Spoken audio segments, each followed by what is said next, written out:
The ceasefire between the U.S. and Iran is breaking down as both sides launch attacks in a fight to control the Strait of Hormuz. ABC's Allison Cossack has the latest. Tonight, U.S. Central Command says American forces are launching more strikes against Iran as the standoff over the Strait of Hormuz escalates. These latest strikes coming just hours after the U.S. says it struck 140 Iranian targets. U.S. officials say the strikes are intended to diminish Iran's ability to target commercial shipping vessels in the strait. Iran retaliating, targeting several of its Gulf neighbors, Jordan, Kuwait, Oman, and Qatar, all saying they intercepted incoming fire. The U.S. and Iran entered negotiations last month based on a memorandum of understanding signed by both countries.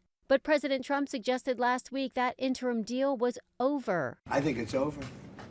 I don't want to deal with them anymore. But talks were held this weekend in Oman, though U.S. negotiators did not attend. The U.S. had expected Iran to publicly commit to stop attacking ships in the strait following those negotiations. But on Saturday, Iran fired at several ships they say were using unapproved routes and ignored warnings from its Navy.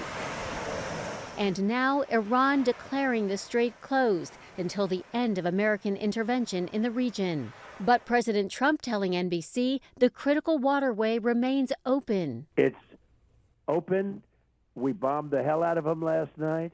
The U.S. Central Command also posting online saying traffic is flowing. Iran's foreign ministry today calling the U.S. strikes unapproved acts of aggression and says the strikes carried out by Iran are lawful because they are in self-defense.